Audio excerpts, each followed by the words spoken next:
This little guy is the worst thing for your hive, and some say that this trap is the way to catch them, and today we're going to find out, is a green drone comb worth it or worthless?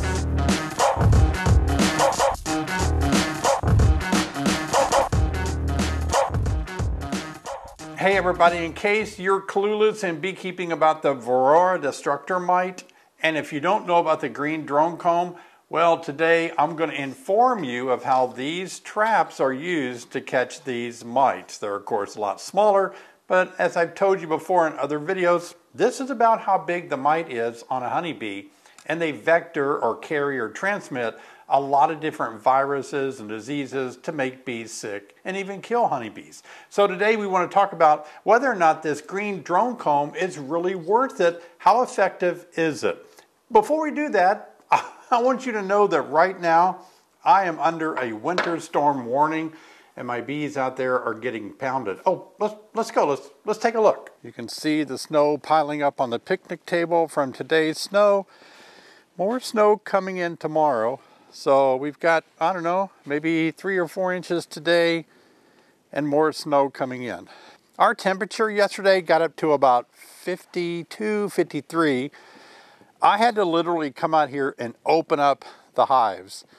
And as you can see here, I opened up the insulation around the bottom of the hives. So the bees, they were wanting to fly. And so the only way I could do it was just remove some insulation around the very bottom. And that worked out pretty good. And you can see how some of the holes are still showing where the bees are making a little bit of heat on their openings here. They could fly in and out of there.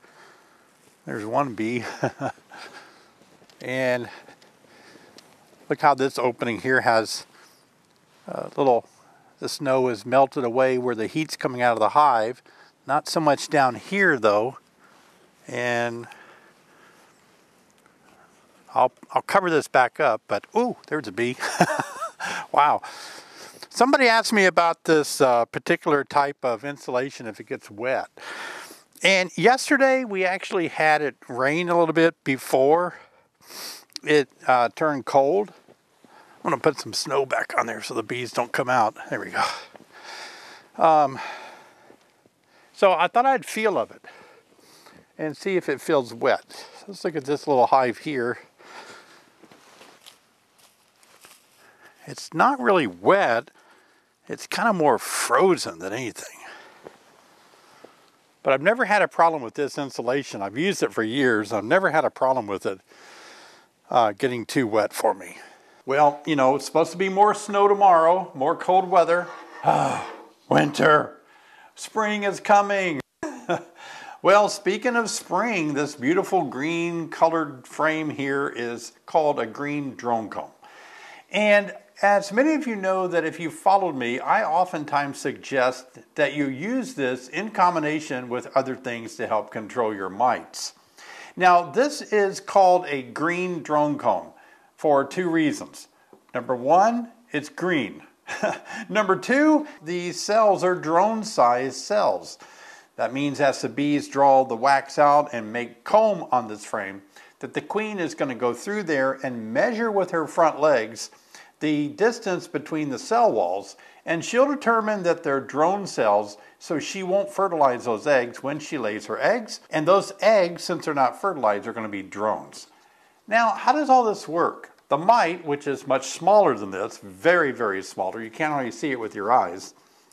The mites are getting on bees out in nature, on flowers. Drones are a big carrier, transporter of mites back into the hive. And so what happens is when the bees fly back into the hive with some mites on them, these adult mites that are going to be brown in color, this is just a 3D printed version. I need to paint this brown. But the mites are kind of a reddish brown.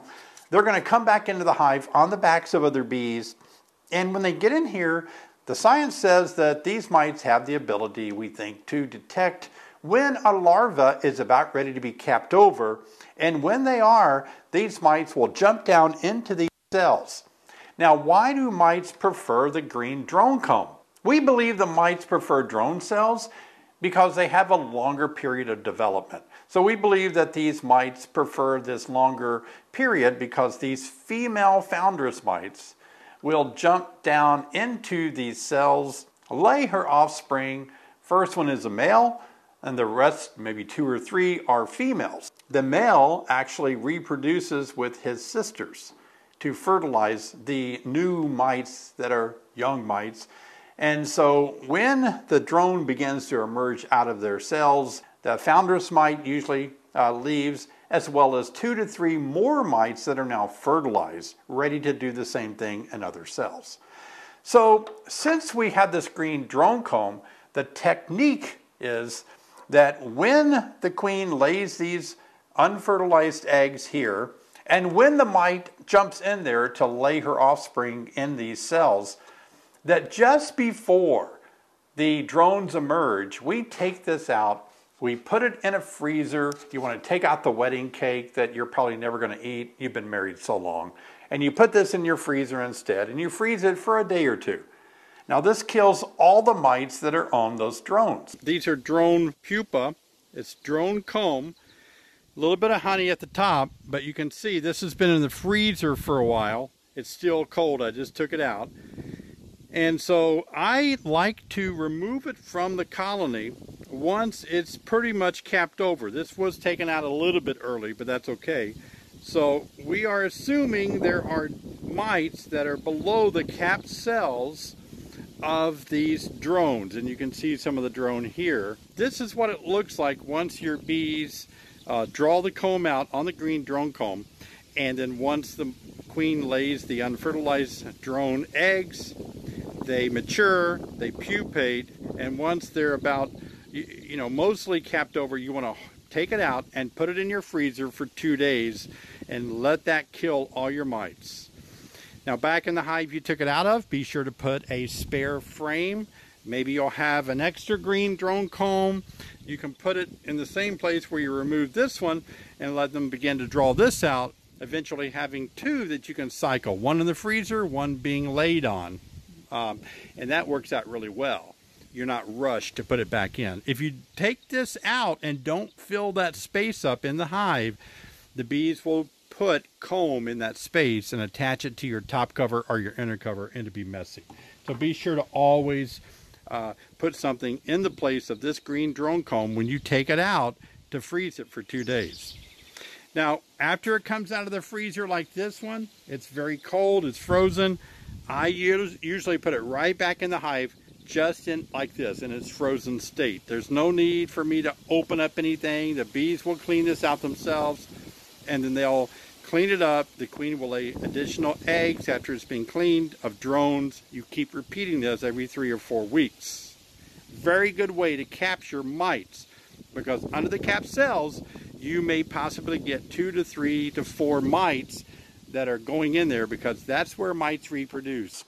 And as a result of that, you can kill a lot of mites with these green drone combs. Now, science comes into play, and we have to look at studies that have been done to see if this is really effective. Well, we know it's effective in killing mites because you're trapping them and you're freezing them, and you can literally see that these are working. There's been several studies done in Cornell University, several studies done overseas in the UK on these green drone combs, and they proved to be effective. Now, are they worth it or worthless? They are certainly worth it. But the way that you really need to make these work, based on the studies that I have reviewed, is that you really need to use about 2 of these in each of your deep hive body, and you need to work them quite frequently. Just using them once a year isn't going to work. You need to really put these in there and wait however long it takes for those to get capped over, so you can pull it out and then freeze it and put it back in. Let the bees either clean it up or let the queen lay again. But you need to keep working these quite often all through the season. And it does show that the more of these, such as like having 2 in a hive, really does work. Now, do I suggest this be your only method? Absolutely not.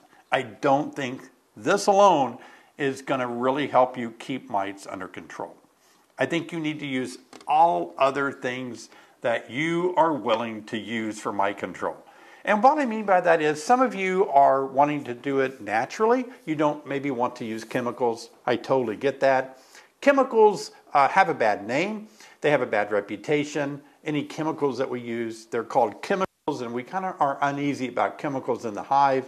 And if that's your feeling, I totally understand and I respect that. So you could use the green drone comb technique.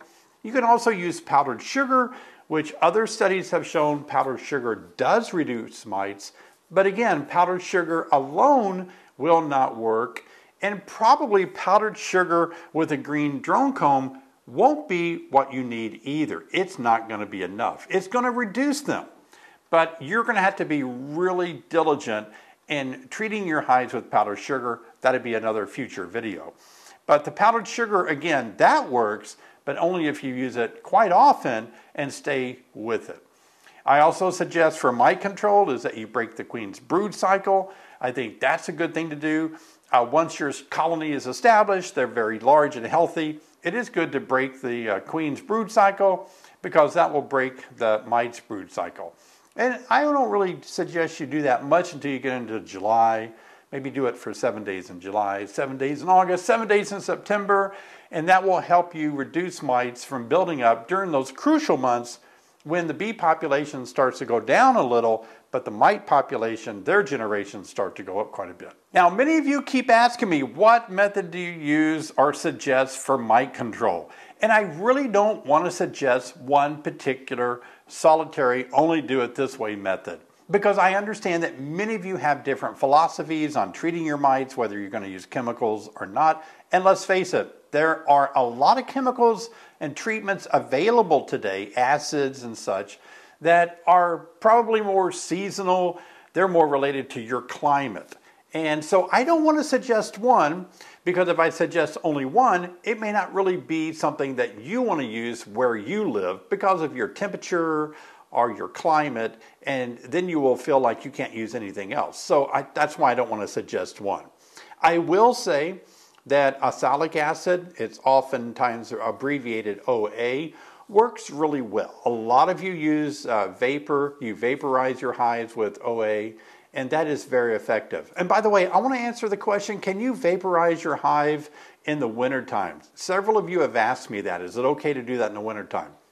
Studies have shown, and beekeepers have done it, and they have good results in using in the wintertime. But listen to me carefully. It's not going to do much good if you use, vaporize your hive with OA in the wintertime if they are in a tight cluster. The vapors need to circulate among the bees, be able to hit the backs and undersides of the bees to kill the mites on the bees. So if your colony is in a tight cluster, that's just not going to be very effective. So you need to get those temperatures up really close to the upper 40s or low 50s when the bees are no longer in a tight cluster, and then you could use oxalic acid in the wintertime to help reduce those mites. So yeah, you can use it now, because the reason a lot of people use it now is because you have less brood, because OA doesn't really kill any mites that are underneath the cap brood in those cells. The vapors just don't kill the mites that are down there multiplying. So you might have to do it a few times in the wintertime. But once we get into spring, the temperature kind of gets a little more warmer. Then you can look at using other chemicals, other acids like Formic Pro is a very good one that you can use, but it is a lot more temperature sensitive. And so, you got to play the game of, is it going to work out in my current temperature? But anyway, there are a lot of weapons that we have. When these first hit and I was keeping bees, there was nothing. We didn't have anything.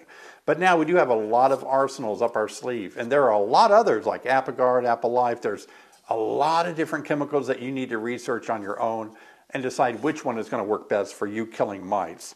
Now, a lot of you might say that I know that my bees don't have mites. I don't see them. And my question is, are you really testing for mites? You have to really test for these mites. You can't really see them. Don't confuse them with small hive beetle. So get a good set of eyeglasses, or get some way of really looking close upon your bees and determining whether or not you really need to treat your bees. And normally we say for the hobbyists that you want to have less than 3 of these mites per 100 bees when you do your test. That's kind of the threshold. Anything above that, we feel like we need to begin treating and getting rid of the mites. So is this worth it or worthless? It is worth it. It really is. But use it correctly. Don't leave it in there and let those drones emerge, or else all those mites that have reproduced will emerge with them. So you're going to have to stay after it, but these really are an effective way for you to get rid of mites. If you want to see how you can really test for mites, watch this video next. I'll show you how to test for mites the easy way. Thanks for watching.